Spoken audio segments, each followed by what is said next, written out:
un supposé détenteur d'un véhicule volé ci en tout cas benn Toyota Land Cruiser bu ñu wax selon information yi nga xam ne jot nañu ci mu doon benn affaire boo xam ne nag mu ngi opposé entreprise bi la di Bon Kungu distribution nekk ci VDN bi ak benn comptoir commercial du Sénégal Baye Charles donc mu doon benn mbir boo xam ne tudd nañ ci mbirum Cheikh Bara Ndiaye mais moom bi ñu ko laajee daf ne rek boobule voiture mu ngi koy en tout cas mu ngi ko am légalement. nañu bàyyi Cheikh Bara. est-ce que mën nañ ci dellusiwaat. nañu bàyyi Cheikh Bara. Cheikh Bara amul benn fonction boo xam ne administrative. oui nekkul ci direction de société nekkul ci c'est un député. Cheikh Bara. oui mën na jënd oto te ba mu koy jënd xamu ko woon. ah. oui man je trouve que ce débat là il devait même pas être un débat. il devait même pas être. oui si c'est avéré que oto bi dafa am ay problème mais nañ dem fa nga xam ne foofu la problème fa lañ koy régler ñu régler ko. effectivement. ah c'est ça. mais c'est un citoyen qui bu dem jënd oto. dañ bàyyi jàmbur. oui xam nga fi mu nekk nii scandale lañ bëgg. créer boucan. xam nga moment yi ñuy wax ay milliards yu ñu toje. dañoo bëgg ne du ñun dong. waaw. waaye nag bokkuma ci moo gën. fi mu nekk nii lu xoolal lu romb rek ñu jëm ci wut. moo tax il faut faire très attention. moo tax ñun nous devons faire très attention. waaw mais xoolal gis nga doyen. ce sujet là nous devons faire très ce attention. sujet là. man franchement ça m'intéresse pas. oui. benn. xaw ma dans quelles conditions la jëndee oto bi. ah. oui. ñaar lan lay changer ci man. kese dara. dañu bàyyi dañu xoolal. su fekkee ni dafa am ay problème ah xam nañ fañ koy régler. oui. ah. su fekkee ne dafa jënd oto mu am problème. xam nañ fañ koy régler. oui waaw. ci wàllum yoon. tey xam nga la moom ma doon jaaxal. quelqu'un qui gère une agence de l'État ñu ni ma voiture bu muy dawal. dafa am ay litige. Cheikh Bara bu jógee këram bu jógee assemblée Cheikh Bara mu ngi ci ay activité am. Cheikh Bara ñaako lu mu jëndee xaalis. lu mu jëndee oto ñaako ko. maintenant nag soo amee litige mais nañ ko régler mais man je dis que nañ bàyyi jàmbur. nañ bàyyi mooy. Cheikh daal mun naa régler problème am. mais c'est que li ñu bëgg a def loolu def ko un débat de benn vol de haute facture xaw ma haute voltige xaw ma nu ko gàtt ci wooyee. facture. ah.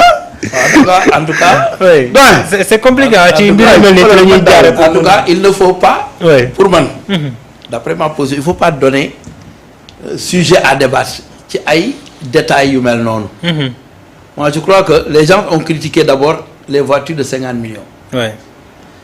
Cheikh Bara est libre. c'est un député. mën na am xaalis feneen. en tout cas kenn du ni dafa détourner dem jënd ji ko oto. waaw. loolu moom c'est clair net et précis maintenant oto. mën naa jënd oto fekk dañ ko sàcc. Ouais. il y a des procédures. il y a la police. Ouais. il y a des vérifications à faire. absolument. qui a raison qui a tort. et Cheikh lui il n'a qu'à régler ce problème lui-même. c'est un problème presque privé. oui. mën na ma dal mën na la dal bi muy jënd il était de bonne foi je crois. aujourd'hui gis na lu mu bëgg jënd na ko. oui. def na pression sur lui-même jënd na ko te Cheikh Bara il a d'autres activités à faire. député boo ko nekkee mën nga def yeneen activité ce n'est pas un fonctionnaire qui est soumis à yam ci liggéey boobu kese. absolument. c'est extrêmement important. alors oui. dafa am ay relations également sur le plan maraboutique. waay. ci Touba ak feneen. nit ñi mën nañ la bëgg fonk la. oui. mën la jëndal sax oto. waaye loolu du débat aujourd'hui. oui. moi je crois que c'est un problème qu'il faut régler. entre Cheikh Bara ak ña ko jënd ak ka jaay ak VDN. ñoom ko seet. su fekkee nag Cheikh Bara nee na man du ma delloo oto bi wala yooyu. wala mu def ci faute. Ouais. mais nañ ma ko wax. Ouais. mais ba léegi déggatuma faute bu mu ci def. bëgg problème rek. effectivement. je rappelle que. golo gi kii moo gën a bëgg ku morom ah. Les travaux du pont de Nianga Edy nekk département de Podor ont enfin repris. oui. yaa nga Eddy je connais bien. waaw. doléance la nag boo xam ne depuis 70 ans. Oui, oui. 70 ans. ñu ngi doon ñaan pour ñu defaral leen pont de Nianga Edy boobu. oui. travaux yi nag reprendre nañ ko gannaaw ba nga xamee ne Guy Marius Sagna ci boppam. waaw. saisiroon na les autorités. oui. pour ñu taxaw ci doléance waa ci Iguy. Nianga Edy. pont Nianga Edy boobu nag sera finalisé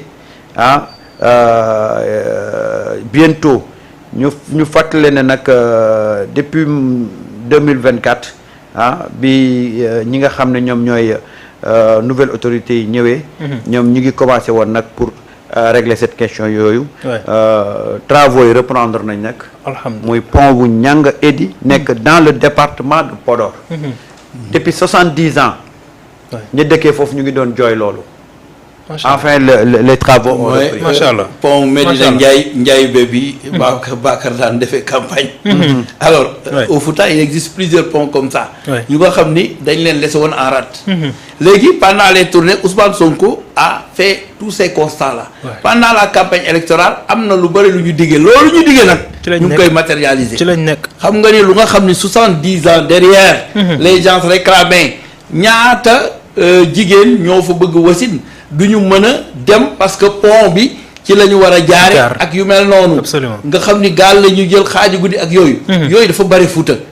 c'est pourquoi j'ai toujours dit je ne comprenais pas pourquoi Macky Sall dem ba ni Fouta mooy sama bastion te man Fouta pauvreté bu ma fa gis ak manque d'infrastructure bi ma fa gis dafa jéggi dayoo. aujourd'hui looloo lay wan ni Ousmane Sonko aussi il n'est pas revanchard parce que am na ñu bare dañ ñu woon. côté ba ñuy perte souvent bu ñuy defar dañuy defar côté bi nga xam ni foofu la ñuy gagné. waaye côté ba ñuy perte duñ ko gagné. mais aujourd'hui gouvernement bi ñoom xooluñu fu ñu gagné ak fu ñu gañewul dañu xam ni ñëpp sénégalais lañu. bu ko defee dem di defar fi nga xam ni souvent sax dañ fay perte.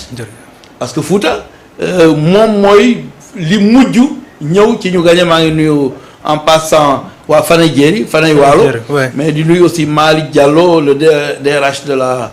Du ministère de la santé. moom it ma nga dëkk Fanay Jéeri. alors donc Pape Samb mi également. Pape MD Samb nee na moom nee na Thierno Adama Gaye Nianga Edy. sama dëkk la Grand Samba. waaw nee na foofu mooy dëkk moom. ndeysaan jërëjëf Nianga Edy. Nianga Edy j'aime bien le nom Nianga Edy. Nianga Edy est-ce que du la invité foofu nga dem. xaw ma nag lan lay dem constater travaux yi fa nekk. waaw parce que jamono ji nag jot na ñu jox la. et puis am na zone yu benn mission boo xam ne moom ngay dox ci biir réew mi doyen Samba. ma ne jot nañu jox la benn mission boo xam ne moom ngay dox ci biir réew mi. waaw man gis naa di génne affaire yu baax yi di ko teg ci kii bi. gis naa loolu Sénégal di ko mettre en valeur. loolu c'est fondamental dans le travail d'un gouvernement. montrer les actions du gouvernement. quand même c'est vraiment important. quand même. télé yi joué rôle boobu bariwul. mais journaux yi joué rôle boobu bariwul. te pourtant avec l'internet on découvre tout de suite que action ñu ngi koy def fenn. action ñu ngi koy réaliser fenn. am na lu nga xam ni toog na lu yàgg kenn def ko waaye tey ñu ngi koy def. absolument. marché hebdomadaire yooyu boo fa doon dem. man du def naa Fouta. c'est extrêmement difficile. j'ai enseigné d'abord à Pété. j'ai enseigné également Mbumba. def naa Fanay. mais côté boobu vraiment dañu manque infrastructure côté boobu vraiment hôpitaux yi ni ñuy doxee c'était difficile. route bi daal moo baaxoon. tali bi moom baaxoon na. mais lañ fa waroon def dafa bari. ba pare côté yu bari foofu amul woon courant. aujourd'hui avec Jean-Michel. je crois que on progresse même vers le Fouta. am na lu bari lu nga xam ne ñu ngi fay def. foofu da nga daan dem ba pour nga naan glace c'est tout à fait un problème. te zone bu tàng la. trop il faut le dire. le climat est extrêmement chaud foofu. au niveau de Podor surtout vers Matam. alors. maa ngi nuyu en passant le frère de El Hadj Ndiaye. nga xam ni moom mi ngi fay tabax benn école. te ñooñu dañu bëgg dëkk yooyu. c'est-à-dire dañu bëgg seen dëkk retour dañ fay def toujours di fa def ay investissement mais gouvernement. daf ci war a jàpp. absolument xoolal dans le nord rek bu la fa nawet fekkee. waaw nga xool verdure nga xool paysage bi. c'est-à-dire que ñun nous avons des endroits tellement extraordinaires. mais malheureusement. dañ leen délaissé woon laissé en rade. ñëpp ñëw Sénégal ñëpp ñëw Dakar. sànq maa ngi doon wane rek waa xaaral sax ma bañ cee sori waaye liggéey bu mag bi nga xam ne moom la ñuy def pour périmètre yi ñu nga xam ne ñu ngi koy aménager foofu. mais des trucs extraordinaires. ñu koy réaliser dans le nord. soo demee dans le sud la même chose. mais nord boobu mën na dundal Sénégal. mais bu ñu exploiter carrément les terres qui sont là-bas. absolument il faut ñu dugal sur le terrain nga mettre en non mais tu sais man de ça fait partie de la communication. oui non man moom même bu fekkee tu sais xam nga dans la vie day am foo xam ne boo fa tollee tu fais un choix. Moi, j'ai fait un choix à travers ma voix, de participer à la reconstruction de ce pays-là. Absolument. Kenn fayuma ci. Kenn forcé wu ma ci. Kenn poussé wu ma ci. Ouais. Et je me suis dit qu'à un certain moment donné xalaatal yow sa njaboot. pour defar réew mi. Ouais. xalaatal say nit. jaamu yàlla la. pour ñu nekk ci réew mu baax. xalaatal sa xarit yi nga am ñu nekk bitim réew. Ouais. ñii def fa 25 ans ñii def fa 30 ans bëgg ñibbisi. Ouais. xalaatal ñooñu. nga xam ne Sénégal bu defaru rek ba ñibbisi am une retraite paisible. moom la ñuy ñaan. wallaahi noppalu. waaw mais dañu war a xalaat ñooñu. Sénégal buy dox c'est pour ces Sénégalais là. suñuy doom suñuy sët suñu doom yi nekk bitim réew war a mën a ñibbisi. war a mën a gis seen bopp ci dëkk bi. dañoo war a dem ba nga xam ne ils sont prêts à investir. voilà mais souvent fii boo fi doon investir c'était extrêmement difficile doguma la. ci nga jël sa xaalis jëlee ko bitim réew ñëw dugal ko boo ko dugalee mu soox. waaw parce que investissement yi c'était pas favorisé au fond à chaque fois il y avait la corruption en bas. Ouais. la concussion en bas l'achat de confiance sinon du dox. man daal li may ñaan doyen. waaw moo ñu dem ba nga xam ne. dem bitim réew dootul nekk une question de survie. oui effectivement. da lay neex nga dem bitim réew di fa liggéey. Ouais.